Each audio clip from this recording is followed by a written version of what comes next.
సర్వోన్నతుడు సర్వశక్తివంతుడును మన ప్రభువును రక్షకుడైన యేసుక్రీస్తు కృపగల నామములో మీ అందరికీ మా హృదయపూర్వక వందనాలు తెలియచేస్తున్నాం. ఈ ఉదయకాల ధ్యానాంశం కొరకే దేవుని వాక్యాన్ని చదువుకుని ప్రార్థనా పూర్వకముగా దేవుని మాటలను మనము ధ్యానము చేద్దాం. పరిశుద్ధ గ్రంథముల నుండి ఇర్మియా గ్రంథము 6వ అధ్యాయము 16వ వచన భాగాన్ని చదువుకుందాం. యెహోవా ఇలాగూ సెలవిచ్చుచున్నాడు, మార్గములలో నిలిచి చూడుడి, పురాతన మార్గములను గూర్చి విచారించుడి, మేలు కలుగు మార్గమేది అని అడిగి అందులో నడుచుకొనుడి, అప్పుడు మీకు నెమ్మది కలుగును. దేవుడైన యెహోవా సెలవిస్తున్నాడు, పురాతన మార్గాల్లో నిలిచి చూడండి, ఏది మేలైన మార్గమో అడిగి తెలుసుకోండి, అందులో నడుచుకోనండి, అప్పుడు మీకు నెమ్మది కలుగుతాది అని దేవుడు తెలియచేస్తున్నాడు. ఈరోజు ఇశ్రాయేలుకే కాదు, మనందరికీ దేవుడు తెలియచేస్తున్నాడు. మేలైన మార్గం ఏదో అడిగి అందులో నడుచుకోవాలని ప్రభు తెలియచేస్తున్నాడు. పురాతన మార్గాల్ని గూర్చి విచారించండి అని దేవుడు తెలియచేస్తున్నాడు. ఆది కాండము 6వ అధ్యాయము 12వ వచనాన్ని మనము చదివినట్లయితే, దేవుడు భూలోకమును చూచినప్పుడు అది చెడిపోయి ఉండెను, భూమి మీద సమస్త శరీరులు తమ మార్గమును చెరిపివేసుకుని ఉండిరి. దేవుడు ఈ సృష్టిని సమస్తమును మంచిగానే ఆయన చేశాడు. ప్రతిదీ మంచిది మంచిది అని దేవుడు సెలవిచ్చాడు. కానీ మానవుడు అనాది కాలంలోనే మానవుడు తన మార్గములను చెరిపివేసుకుని భ్రష్టత్వంలోనికి వెళ్ళిపోవడం మనం చూస్తాం. ఈ ఉదయకాల సమయంలో దేవుడు మనతో మాట్లాడుతూ, పురాతన మార్గాల్లో నిలిచి చూడండి, ప్రతి మనుష్యుడు ఏది మేలైనదో అడిగి అందులో నడుచుకోనండి అని తెలియచేస్తున్నాడు. మనము ఆలోచన చేసినట్లయితే ప్రతి మనుష్యుడు తాను నడుస్తున్న మార్గము తనకి యథార్థమైనదిగా, తనకి తిన్ననైన మార్గముగా కనబడుతుంది. కానీ జ్ఞాని అయిన సొలొమోను తెలియచేసినట్లుగా చివరికి అది మరణానికి నడిపిస్తారు. ఈరోజు లోకంలో ఉన్నవాడికి అది ఎంతో బాగుంటది. తాగుడికి బానిసత్వమైన ఆ మార్గం ఎంతో బాగుంటది. పాపంలో ఉన్న వారికి ఆ మార్గం ఎంతో బాగుంటది. ఎవరు చెప్పినా వారు వినరు. ఎందుకు అనంటే వారు ఉన్న మార్గము మంచి మార్గం అనుకుంటూ ఉంటారు. మానవుడు దేవునిని చేరాలని మానవుడు తనకు ఇష్టమైన మార్గాలను ఎంచుకుని ఆ మార్గాలలో మానవుడు పయనిస్తూ ఉన్నాడు.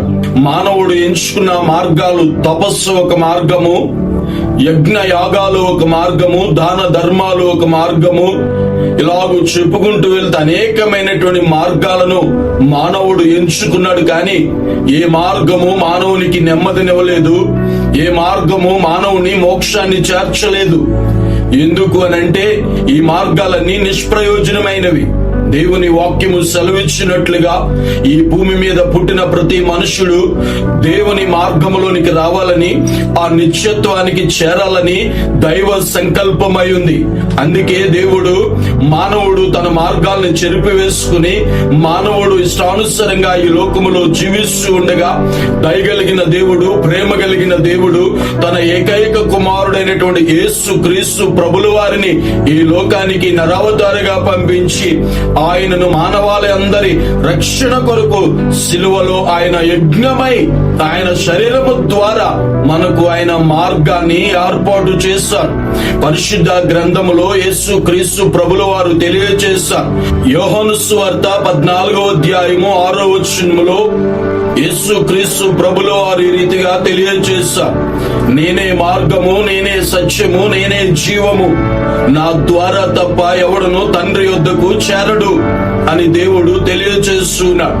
యేసుక్రీస్తు ప్రభుల వారు ఈ లోకానికి వచ్చింది మత స్థాపన చేయడానికి కాదు, మతాన్ని ఏర్పాటు చేయడానికి ఆయన రాలేదు. కానీ మానవాళి విముక్తి కొరకు, మానవాళి రక్షణ కొరకు యేసు మార్గమై ఈ లోకానికి వచ్చాడు.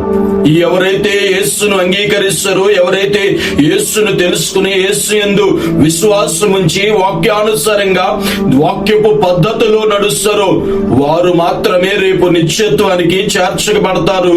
వారి జీవితంలో మాత్రమే నెమ్మది కలుగుతాది. దేవుడు తెలియజేస్తున్నాడు. కనుక చాలా మంది క్రైస్తవం ఒక మతం అనుకుంటా. క్రైస్తవం మతం కాదు. ఒకవేళ క్రైస్తవమే మతం అయితే అది మనల్ని రక్షించలేదు. కానీ యేసు మత స్థాపకుడిగా రాలేదు రాలేదు, కానీ మార్గాన్ని చూపించడానికి వచ్చాడు. సర్వ మానవాళి యొక్క పాపము నుండి సర్వ మానవాళను విమోచించడానికి ఆయన శిలువలో తన ప్రాణాన్ని పెట్టి ఆయన మనకి మార్గాన్ని ఏర్పాటు చేశారు. హెబ్రీయులకు రాసిన పత్రిక 10వ అధ్యాయము 19వ వచనము 20వ వచనాన్ని చదువుకుందాం.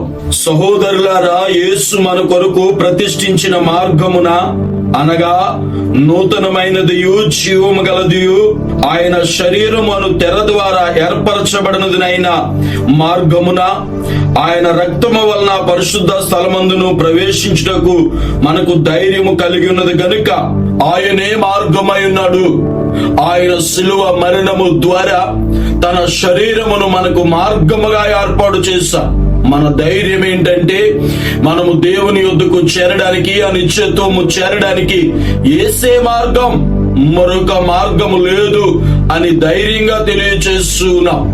యేసు క్రీస్తు ప్రభుల వారిని ఎవరైతే విశ్వసిస్తారో, ఎవరైతే రక్షకునిగా అంగీకరించి వాక్యానుసారంగా జీవిస్తారో, ఆ మార్గములో నడిచినప్పుడు, ఆ మార్గములో మనము నడుస్తున్నప్పుడు మనకి ఏం కలుగుతుందని బైబిల్ తెలియజేస్తుందంటే, నెమ్మది కలుగుతుంది, సమాధానం కలుగుతుంది.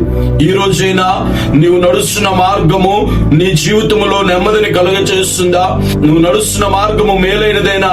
ఒక్కసారి మనల్ని మనం ఆలోచన చేసుకుని, పరిశీలన చేసుకుని, మనము తెలుసుకుని శ్రేష్టమైన ఈ మార్గములో మనం పయనించినప్పుడు మనము నిత్యత్వానికి చేరగలుగుతాము. ఎవరో చెప్పారని, ఎవరో వెళ్తున్నారని కాదు, గాని నీకు నువ్వుగా ప్రభువుని అంగీకరించాలని, ఈ మార్గమును గురించి మీరు గనక తెలుసుకోగలిగితే, ఈ మార్గాన్ని గురించి మీరు అన్వేషించగలిగితే, ఈ మార్గములో ఉన్న సత్యము, ఈ మార్గములో ఉన్నటువంటి ఆ జీవాన్ని నీవు నేను కనుగొనగలుగుతాం. కనుక దేవుడు తెలియజేస్తున్నట్లుగా పురాతన మార్గాల్లో నిలిచి చూడండి. మీకు ఏది మేలుకరమైన మార్గమో, ఏది సత్యమైన మార్గమో, ఏది నెమ్మదిని కలగచేసే మార్గమో, ఆ మార్గంలో నడుచుకోండి అని దేవుడు తెలియజేస్తున్నది. గుడ్డిగా నమ్మేయడము, వాళ్ళు నమ్ముకున్నారు, వీళ్ళు నమ్ముకున్నారు, వాళ్ళకి వెళ్తే ఏదో జరిగిందని కాకుండా ఎవరికి వారే అన్వేషించి, ఎవరికి వారే తెలుసుకుని మనం నడిచినప్పుడు పిల్లరా, మన జీవితాల్లో ఖచ్చితంగా ఆ నెమ్మదిని, సమాధానాన్ని, ఆశీర్వాదాన్ని, జీవాన్ని మనం పొందుతాం. అలాగే ఈ ఉదయకాల ధ్యానాంశాలు వినుచున్న మీరందరూ ఈ మార్గంలోనికి రావాలని, ఈ మార్గంలో నడవాలని, మీ జీవితాలలో నెమ్మది, సమాధానం పొందాలని దైవజనుడిగా ఈ మాటలను మీకు తెలియజేస్తున్నాను. ఈ రోజు నువ్వు నడుస్తున్న మార్గము, నువ్వు వెళుతున్న మార్గము సరైనదేనా? లేక ఒకవేళ నీ ఎదుట సరైనదిగా కనబడుతూ ఉందేమో, చివరికి అది తుదకు మరణానికి తీసుకువెళ్తాది. ఇప్పుడే మిక్కిలి అనుకూల సమయము, ఇదే శ్రేష్టమైన తరుణం. ఒకంత ఆలోచిద్దాం, ఒకంత అడిగి తెలుసుకుందాం. ఈ రోజైనా ఈ మార్గంలోనికి మీరు వస్తారని, ఈ మార్గంలో మీరు నడుస్తారని దేవుడు మీ కొరకే రెండు చేతులు చాపి ఆయన పిలుస్తూ ఉన్నాడు. మీ జీవితంలో ఉన్న ప్రతి అసమాధానం, మీ జీవితంలో ఉన్న అశాంతి సమస్తమును దేవుడు తీసివేసి మీ జీవితాలకి నెమ్మదిని, సమాధానాన్ని దేవుడు కలగచేస్తాడు. అట్టి దేవుని మార్గములో యేసుక్రీస్తు ప్రభుల వారు తెలియజేస్తూ, నేనే మార్గం, ఇక ఏ మార్గము నిన్ను నిత్యత్వానికి చేర్చలేదు. ఆ యేసు యందు విశ్వాసం ఉంచి క్రీస్తు మార్గంలో మనం ముందుకు కొనసాగుదాం. అలాంటి ఉన్నతమైన కృప దేవుడు మనందరికీ అనుగ్రహించునుగాక. ఆమేన్.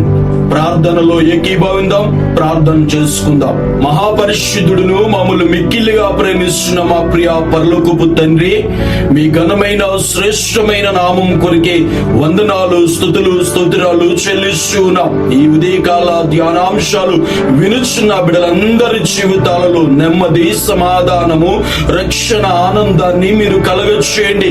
ఈ మాటలు వినుచుండగా వారి జీవితాల్లో ఎలాంటి పరిస్థితులు వారు అనుభవిస్తున్నా, అభద్రతలో ఉన్న, ఆందోళనలో ఉన్న, దిక్కుతోచని పరిస్థితుల్లో ఉన్న మీ మాటల ద్వారా వారిని ఆదరించండి, బలపరచండి.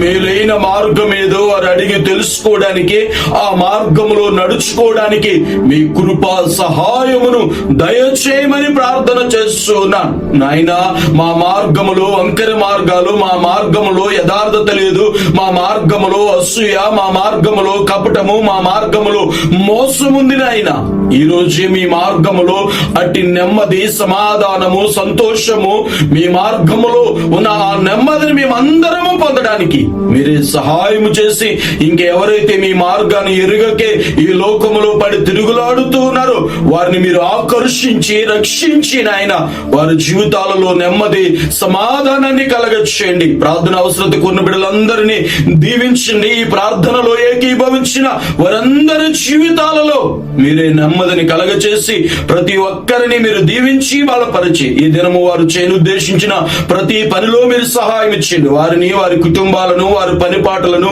వారి వ్యాపారాలను, వారి సమస్తమును మీ చేతులకు అప్పగిస్తుండగా మీరే కాపాడి సంరక్షించి సమృద్ధిని సమాధానమును దయచేసి మహిమ ఘనత ప్రభావములు మీరు పొందమని యేసు దివ్యనామములో ఈ మనవులు అడుగుచున్నాను పరమ తండ్రి. ఆమేన్.